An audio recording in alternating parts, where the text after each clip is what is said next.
Hi, so imagine spending dozens, hundreds of hours to develop the perfect trading strategy, or imagine being a hedge fund, spending hundreds of thousands of dollars developing the greatest trading strategy, and then it works really well for 6 months, and then it tanks. So, what happened? And that's signal decay, that's alpha decay, and that's what we're going to talk about today. But why does alpha decay? Why do your signals carry less predictive power?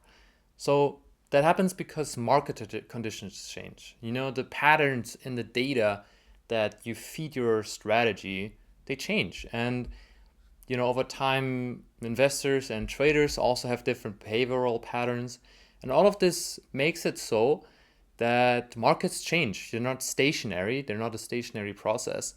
And that just means you have to constantly adapt. And in this video, I'll help you figure out how to do that and avoid alpha decay. So stay tuned to learn how to. So how does alpha and signal decay even happen though?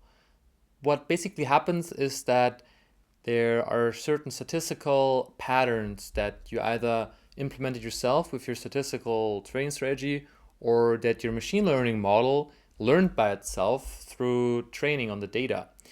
And as time goes on, these patterns become less and less prevalent, less and less relevant, and basically markets change and the same patterns don't hold anymore.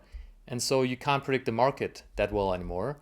And it's basically like having a map from the early 2000s trying to navigate today's city.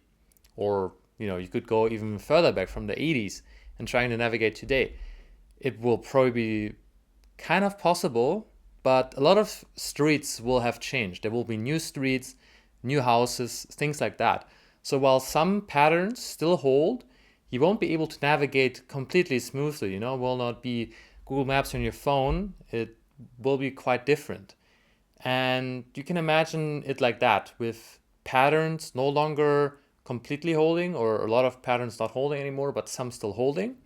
And that is basically what leads to alpha decay, because those patterns that your strategy or model depend on to some degree no longer hold. And what does this mean in the real world? So basically, alpha decay sounds a bit abstract, but it means for your bottom line, less money. You make less profit, less returns from your trading strategies, from your trades. And so this is the crucial thing to avoid basically. And the first thing, it's kind of a bit obvious, but it's also one of the most crucial ones, which is to do proactive monitoring. So you should define, for example, thresholds that basically trigger alarms if, for example, the predictive power of your trading strategy goes down, or if the return over time goes down. And of course, you have to balance this with, not misinterpreting a temporary drawdown with your trading strategy not working anymore, but that's also part of the art. Okay, and strategy number 2 to minimize this is to do regular retraining. So that means on a regular basis, be it weekly or monthly, you basically take the new data that has arrived and you feed it again into your model. You optimize the parameters or you train your machine learning model more. And that way you incorporate the new perhaps patterns, the new regime, if there was a regime change, and it basically enables you to find the correct patterns again, to do to produce great signals again, and always do an A/B test. Even if you have trained on the newest data, doesn't mean that your new version of your strategy is better. So always test it, of course, on historical data, because you don't want to completely stop your trading strategy if it still has alpha from live trading.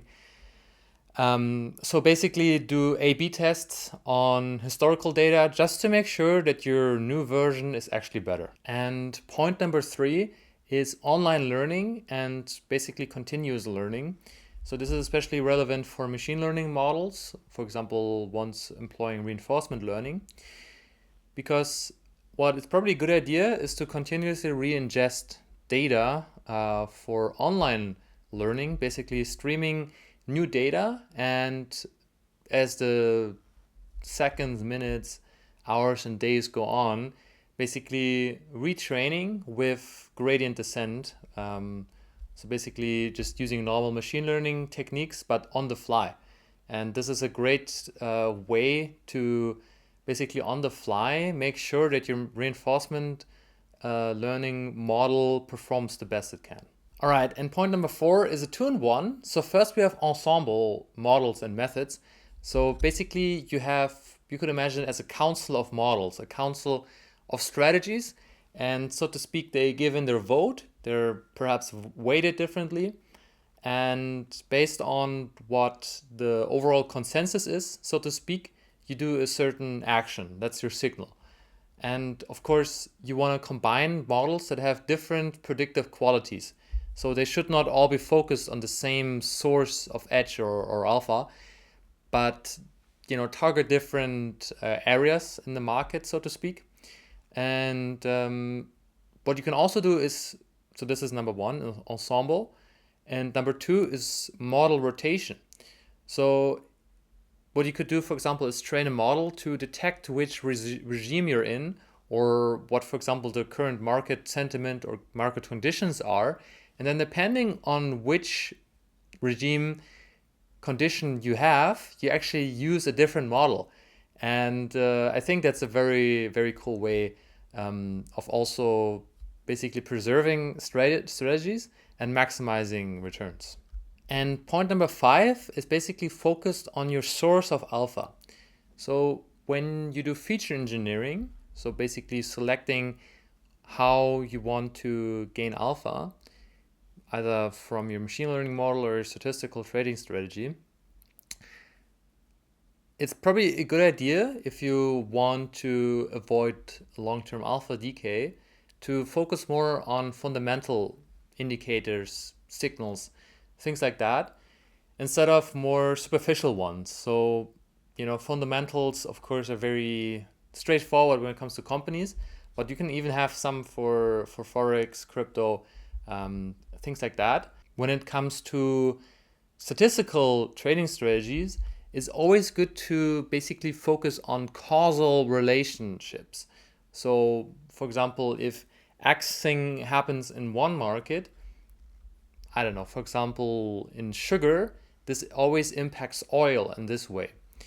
And these causal relationships, especially, of course, if they are based on something in the real world, like supply chains, things like that, they very rarely or very, very slowly go away. So especially these causal relationships, have way less alpha decay. And another thing you can do, especially if you do machine learning, is adversarial training. So that basically means, making the data as if the patterns, and you of course then have to figure out kind of the patterns that your machine learning model is based on. But basically trying to take those a bit away, and then that way making your model even stronger. Or you could even have 2 different models basically fighting against each other. One making data that injects this, so to speak, noise, and then the model that you want to trade basically adapting to it. And that also helps against it. And here's what to do right now. So right now, your next steps are basically set up monitoring and schedule your first retrain. And that's your very simple first checklist on how to fight alpha decay. And something to be aware of or to note is that alpha decay is just something that happens, and when it happens, you can adjust your strategy, adjust your model, but sometimes also strategies just stop working. And that's just part of the game, basically. And in trading, you just have to keep on adapting, evolving, and keep getting better. And on that note, thank you so much for watching. Check out autotradelab.com if you're an institutional investor interested in strategies that deliver a lot of alpha.